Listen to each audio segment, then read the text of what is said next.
Bonjour à tous et bienvenue sur notre chaîne YouTube, la chaîne de Ligne Droite. Je vous invite à vous abonner à cette chaîne, à aimer, à partager, à commenter ces vidéos. C'est très important pour notre référencement et c'est une manière de nous soutenir. Merci à vous tous. Hier, Emmanuel Macron, le président Netflix, qui nous propose des films haletants extraits de ses réunions en Conseil de défense pour gérer la guerre en Ukraine. Il sait y faire en termes de suspense. Nous étions tous ici tenus en haleine. Franck, Corentin, Valentin, Louis, personne n'arrivait à dormir ces derniers jours, pris par la tension du moment. Mais qui cela sera-t-il donc? Qui sera notre nouveau héros, notre nouveau Premier ministre du monde nouveau, de la Renaissance même, puisqu'il faut parler de Renaissance. Une femme, nous suggère-t-on, une femme socialiste, même une femme de consensus. Et voilà, la lumière, le troisième acte. Elisabeth Borne est renée. La politicienne conseillère de Lionel Jospin, de Jack Lang, de Bertrand Delanoë, la directrice générale de l'urbanisme sous Anne Hidalgo Ier, directrice de cabinet de Ségolène Royal, a fini en pantoufle à la présidence de la RATP, puis est arrivée jusqu'à Emmanuel Macron, où elle a été successivement ministre chargée des Transports en 2017, et puis... Elle a géré d'ailleurs la réforme SNCF. À ce moment-là, je vous propose d'écouter François Ruffin qui parle de cette réforme SNCF. Madame Borne, en 1997, vous étiez à Matignon. Vous étiez conseillère en charge des transports auprès du Premier ministre. Avec ardeur, vous avez alors appliqué et surappliqué la directive européenne. Vous avez séparé le rail du réseau. Quel résultat a apporté cette réforme qui est un peu la vôtre? Une catastrophe bureaucratique d'abord. Une entreprise désorganisée, à tel point qu'en 2014, une autre réforme est revenue en arrière et a de nouveau réuni RFF et la SNCF. Surtout, le fret ferroviaire s'est cassé la figure. En 20 ans, le transport de marchandises par rail a été divisé par 2, la route écrase tout, et tant pis pour les gaz à effet de serre. Enfin, la dette de SNCF Réseau, elle, a plus que doublé. Voilà votre bilan. Malgré cet échec, que proposez-vous aujourd'hui? On prend les mêmes remèdes et on recommence, cette fois pour les voyageurs. Ce week-end, j'ai lu votre texte de loi. Il contient 86 fois le mot concurrence. Voilà, concurrence, répète François Ruffin. Un beau bilan en tout cas pour cette réforme de la SNCF. Puis en juillet 2019, elle devient ministre de la Transition écologique et solidaire en remplacement de François de Rugy. Elle est nommée l'année suivante ministre du Travail, de l'Emploi et de l'Insertion. Insertion, mot à retenir quand on entend que c'est justement elle qui est à l'origine de la suspension des non-vaccinés. On a aussi voulu ne pas basculer tout de suite dans les procédures disciplinaires qui s'appliquent habituellement quand vous êtes soumis à une obligation de vaccination et que vous ne la respectez pas.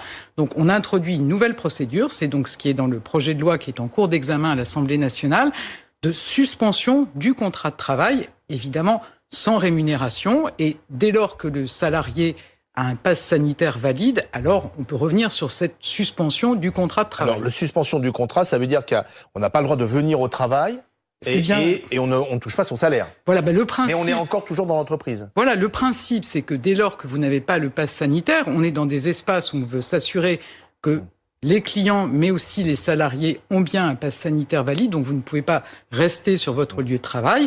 Donc, effectivement, vous n'êtes pas rémunéré, mais ça vous donne le temps de vous conformer à votre obligation, d'aller vous faire vacciner ou de faire un test qui vous permet d'avoir un pass sanitaire valide.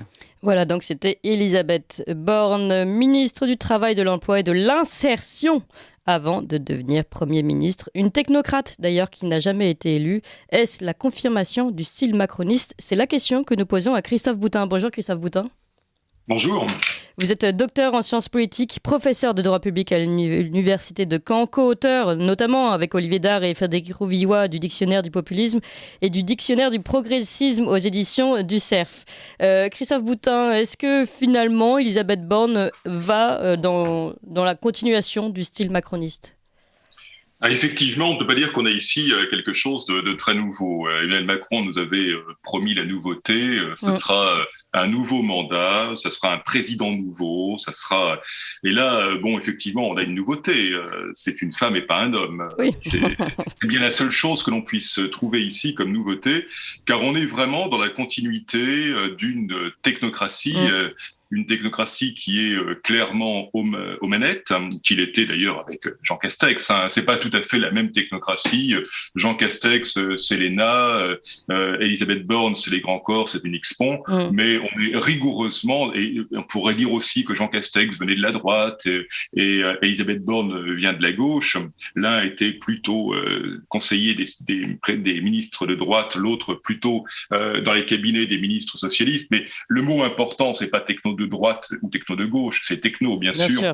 Et ils ont ici rigoureusement la même logique. J'écoutais ce que disait Monsieur Ruffin de la manière dont Elisabeth Borne avait traité la question des transports. Elle l'a toujours fait effectivement dans une stricte application, allant même au-delà de ce que recommandait une Commission européenne dont on sait qu'elle aime détricoter les services publics français pour l'ouvrir à la concurrence.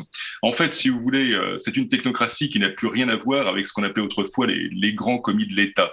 Les grands commis de l'État, en France, servaient l'État, et en France, comme c'est l'État qui a construit la nation, ils servaient en même temps la nation. Les technocrates, eux, ils servent le marché, et Elisabeth Borne en est une évidente représentante. Ils servent le marché européen, voire mondial, en plus à préciser. On ne parle plus du tout là d'une préférence nationale, d'un service pour la France, comme vous le rappeliez tout à l'heure. Je voudrais aussi vous poser cette question. Elisabeth Borne, présentée comme une femme de consensus, une femme peu connue d'ailleurs, qui n'a pas fait beaucoup de remous, et finalement peut-être un bon Playmobil, pour reprendre la chanson de Mickey 3D. Est-ce que... Effectivement. Oui. Oui, non, effectivement, Elisabeth Borne a toutes les fonctions qu'elle a exercées. Bon, c'est quelqu'un qui a, après X-Pon, qui a travaillé très rapidement dans les cabinets ministériels. Dans les cabinets ministériels, elle a appris le travail en équipe. C'est quelqu'un qui, vraisemblablement, est ultra compétente. Elle sait très bien travailler. Elle travaille en équipe. Elle est efficace. Elle fait ce qu'on lui demande et elle le fait de manière rigoureuse. Elle suit les feuilles de route. Elle ne se rebelle pas quand on lui demande de faire quelque chose. Donc, en ce sens, effectivement, on peut qualifier ça de Playmobil. Maintenant, n'oublions pas que ce que l'on demande à un fonctionnaire, c'est aussi d'exécuter les ordres qu'on lui demande. Si chaque fonctionnaire avait sa propre interprétation personnelle des textes qu'il a appliqués, plus rien ne fonctionnerait. Donc, il y a à la fois le bon côté du brave serviteur, je dirais, qui respecte tout, et le mauvais côté, effectivement, c'est qu'on est quand même dans un cadre dans lequel les politiques, petit à petit, avec là aussi leur propre tard, mais les politiques disparaissent pour être remplacés par les technos. C'est un peu, si vous voulez, comme si le directeur de service de la communauté territoriale non seulement faisait tout dans l'ombre pour les élus, mais prenait la place des élus. C'est à cela qu'on est confronté actuellement. Elisabeth Borne, contrairement à Jean Castex, qui avait un ancrage local dans sa petite mairie de Prades et même au conseil départemental, si je me souviens bien, Elisabeth Borne, elle n'a jamais été nulle part. Là, elle tente pour la première fois l'élection dans la 6e circonscription du Calvados. Bon, voilà, c'est bien la première fois qu'elle va se confronter à un électeur. Oui, c'est le 4e Premier ministre de la 5e République à n'avoir jamais été un parlementaire, dont d'ailleurs Castex et aussi Villepin et Raymond Barre, mais au moins vous parliez d'un ancrage local, là il n'y en a absolument pas pour Elisabeth Borne. Ce qui nous fait dire tout de même, en effet, qui confirme cet ancrage, enfin ce côté technocratique plus que élu de la République. Et ça m'emmène à ma deuxième question concernant les parlementaires qui ont dû, pour gagner leur investiture, signer cette charte d'engagement. Vous savez, donc je crois qu'il y en avait 12 des engagements pris par Emmanuel Macron devant les Français dans l'entre-deux tours de l'élection présidentielle.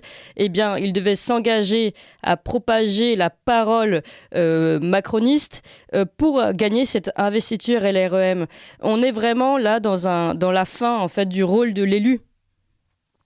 Alors oui et non, parce que si vous voulez, ces élus le seraient-ils s'ils n'avaient pas l'investiture du parti. Ce sont généralement des gens, mais d'ailleurs qui sortaient, je dirais, entre guillemets, de nulle part, enfin, qui n'étaient pas déjà politiquement connus lorsqu'ils ont été élus pour une grande part d'entre eux en 2017, qui ont dû effectivement, c'est ce qu'on appelle le député photo, si vous voulez. C'est le député qui est élu parce qu'il est sur l'affiche en photo à côté de tel ou tel. Et donc, alors, c'est vrai pour 2017, mais aujourd'hui, tout de même, on a l'impression que ceux qui restent sont en fait tous ceux qui étaient quand même habitués un peu aux appareils, les Aurore Berger, enfin voilà, tous ceux qui étaient déjà un petit peu qui grouillaient déjà dans la politique, non ? Oui, effectivement, mais justement, le président de la République n'a pas du tout l'intention de voir se développer ce qu'a connu François Hollande avec les frondeurs. Oui. Il ne peut pas avoir ici d'opposition dans son parti, et moins encore à partir du moment où il va diriger non plus seulement avec un parti qui est maintenant donc Renaissance, mais qu'il compte diriger avec Ensemble, c'est-à-dire avec une coalition. Vous ne pouvez pas avoir une faiblesse dans votre parti quand vous avez en plus à maintenir à peu près unie une coalition. Mais je le disais, ce n'est pas si aberrant. L'élu, est-il élu sur ses éminentes qualités personnelles ou est-il élu sur un programme qu'il a vocation à respecter? C'est une des questions importantes dans la démocratie. Et on peut avoir les deux réponses d'ailleurs. On peut considérer qu'on choisit quelqu'un, qu'on choisit une personne, et donc qu'elle est ensuite tout à fait légitime à quitter le parti sur lequel elle a été élue, à aller ailleurs, et qu'on n'a rien à dire en la matière. On peut estimer au contraire qu'on a choisi une ligne politique et que donc cet élu a vocation à respecter ensuite cette ligne politique. Oui, en fait, c'est vrai que ça soulève la question aussi, est-ce que le député est vraiment censé représenter ce que demande sa circonscription, ce que demande sa localité, ou est-ce qu'il est censé prendre une position plus nationale et représenter finalement, une fois qu'il a été élu, son propre objectif politique. C'est toute la question du lien. Oui. Il doit représenter la nation. Le député est élu dans une circonscription. Il n'est pas élu d'une circonscription. La circonscription, le découpage en circonscription, qui permet le mode de scrutin majoritaire uninominal de tours que l'on connaît, ce découpage par circonscription facilite l'élection d'élus nationaux. Ces élus nationaux ensuite, et là on va parler de manière très théorique, effectivement vous avez tout à fait raison, ces élus nationaux ensuite font une politique nationale. Ils n'ont pas vocation à être une sorte d'assistante sociale de leur circonscription et à défendre leur circonscription alors même que cela va à l'encontre des intérêts de la nation. Mais effectivement, étant élus dans une circonscription de taille limitée et souhaitant pour une part non négligeable d'entre eux envisager une réélection dans cette circonscription, ils ne peuvent bien évidemment que très difficilement aller à l'encontre des intérêts de leurs électeurs, des intérêts donc de cette circonscription, ce qui explique actuellement leur présence à tous les méchouis de pompiers, de chasseurs et tout ce que vous pouvez trouver comme inauguration plus ou moins grotesque, parce que il faut montrer qu'on est sur le terrain. Mais imagine-t-on un homme politique, un député, qui dirait, voilà, on a un gros débat à l'Assemblée nationale, mais moi, j'y vais pas, je ne le suis pas, parce que moi, ce qui m'intéresse, je suis élu de ma circonscription, et actuellement, il y a la remise des fleurs à la rosière de Beuz-les-Bouzes, et donc il faut que je rentre dans ma circonscription. On est bien d'accord que ça serait tout à fait aberrant. Christophe Boutin, encore une question tout de même. Alors finalement, d'après ce que vous nous dites, les élus, on a les technocrates et puis on a nos élus qui sont finalement pris en tenaille entre leur circonscription et puis les obligations du parti. Quelle est la forme de liberté, de conviction, de réflexion qu'a encore un élu dans la Ve République finalement ? Mais il peut toujours l'avoir. Je dirais volontiers pour ça, c'est la grande formule de Jacques Chirac qui disait que pour avoir sa liberté, il faut disposer d'un organe pour lequel malheureusement il n'y a pas beaucoup de donneurs. Et c'est toute la question en la matière. Il peut toujours faire ce qu'il veut. Le député peut très bien dire je ne suis plus d'accord avec les choix de mon parti, je m'en affranchis et je fais ce que je veux. Ou je ne suis pas d'accord avec ce que me demande ma circonscription et je vais voter contre les intérêts de ma circonscription parce que j'estime que au niveau du bien commun national, c'est ce que je dois faire. Pour cela, il faut qu'il en assume les conséquences. Les conséquences, c'est peut-être de ne pas être élu, c'est peut-être d'avoir un candidat contre lui, de ne pas être réinvesti aux prochaines élections, peut-être même d'avoir un candidat contre lui. Mais ça demande un minimum de courage personnel, mais c'est toujours possible. Personne ne l'interdit. Voilà. Donc finalement, pour vous, là, cette charte d'engagement n'est pas si étonnante que ça, mais ce qui manque aujourd'hui finalement à ces parlementaires, c'est tout simplement du courage. Si on ne pas dire autre chose. C'est du courage, effectivement, pour s'opposer à un parti lorsqu'ils estiment que ce parti est en désaccord avec eux. Maintenant, a priori, s'ils ont choisi ce parti politique, ils ont choisi cette ligne politique. Oui. La ligne politique, elle ne va pas être bouleversée pendant 5 années, si vous voulez. Il peut y avoir des événements importants qui interviennent. La crise sanitaire, par exemple, a très certainement bouleversé les choses. La crise internationale aussi. Mais pour le reste, pour d'autres éléments, il y a une logique à suivre. Effectivement, un programme qui est celui, globalement, du parti auquel on appartient. Merci beaucoup, Christophe Boutin, sur cet éclairage autour des élus LREM et puis d'Elisabeth Borne, notre nouvelle technocrate Premier ministre. Christophe Boutin, je rappelle, vous êtes auteur notamment, celui-là je ne l'ai pas cité, Les Parrainages aux éditions La Nouvelle Librairie. Merci beaucoup, Christophe Boutin. Vous appréciez cette émission? Alors aidez Radio Courtoisie à en produire d'autres, en indépendance totale. Rendez-vous sur soutenir.radiocourtoisie.fr. Merci d'avance.